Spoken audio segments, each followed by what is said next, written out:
আসসালামু আলাইকুম ও রহমতুল্লাহি বরকাত। দূর দূরান্ত থেকে আমার এই ভিডিওটি দেখা ভাই ও বোনেরা, আশা করি সকলে ভালো আছেন। তো যারা সমস্যায় ভুগতেছেন বিদায় কিন্তু আমার ভিডিওটা দেখতেছেন, হয়তো প্রয়োজন হয়েছে বিদায় আমার মতো পাপী বান্দার এই ভিডিওটা দেখতেছেন আপনার প্রয়োজনে। তো আশা করি আপনি একটা বশীকরণ কাজ আপনার দরকার। তো আমি এরকম সহজ একটা বশীকরণ কাজ আপনাদের কাছকে দেখাবো এই স্ক্রিনে, এই নকশাটার মাধ্যমে। এই বশীকরণ কাজটা যদি আপনি করেন, দূর থেকে যে কোনো নারীকে, যে কোনো পুরুষকে আপনি বাধ্যগত করতে পারবেন। এটা প্রাচীন কবিরাজি টোটকা। এই বিদ্যাটা ব্যবহার করে বিফলে গেছে এরকম খুবই কম সংখ্যক রোগী আছে।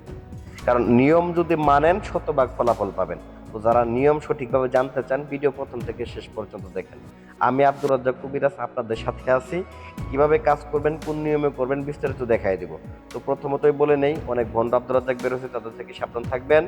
আপনি যদি মূলত আসল আব্দুর রাজ্জাক মানে আমার বিদ্যা দিয়ে কাজ করতে চান বা নিয়ম জানতে চান, শিখতে চান, সেক্ষেত্রে দেখবেন স্ক্রিনের নাম্বারটা 08284007993। এই নাম্বারটা মূলত আমার ফোন নাম্বার। তো এই নাম্বারটা দিচ্ছি ওয়াটার মার্ক হিসেবে ব্যবহার করার জন্য, কোনো অর্থনৈতিক লেনদেনের জন্য এই নাম্বারটা এখানে দেওয়া হয়নি, স্ক্রিনে এই নাম্বারটা। তো যাই হোক, আপনাদের ব্যক্তিগত পরামর্শ লাগবে, যোগাযোগ করতে পারবেন। ধন্যবাদ। তো এই বিদ্যাটা কিভাবে করবেন, এখন আমি সরাসরি নিয়মে চলে যাব।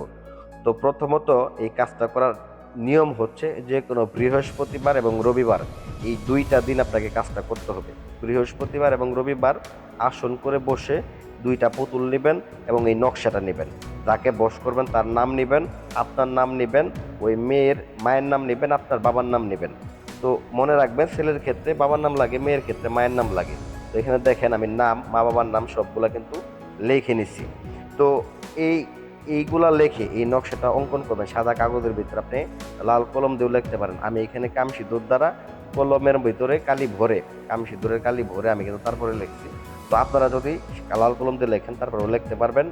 নাম লিখবেন, যাকে বশ করবেন নাম লিখবেন, স্বামী হোক স্ত্রী হোক।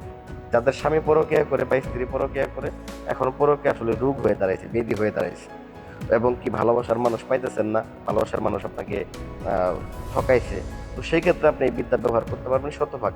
অনেকে শত্রু দমন করতে চান, হ্যাঁ, শত্রু দমন না করে শত্রুকে বশ করতে পারেন। এতে করে আপনি উপকৃত হবেন না, কোনো মানুষের ক্ষতিও হবে না, বরং আপনার তাই সে আপনার কথা শুনবে, আপনার কথায় উঠবে, আপনার কথায় বসবে। তো যাই হোক, পরিশেষে কি করতে হবে, এই নকশাটা দুইটা অঙ্কন করে দুইটা পুতুলের গলায় বেঁধে পুতুল দুইটাকে একটা জোড়া কবরে মাঝখানে পুঁতে দিতে হবে। দেখবেন 24 ঘন্টার ভিতরে রেজাল্ট আসবে ইনশাল্লাহ। ভিডিও ভালো লাগে ভিডিও লাইক করবেন, চ্যানেল সাবস্ক্রাইব করবেন। আরো কিছু জানার থাকলে কমেন্ট করে জানাবেন।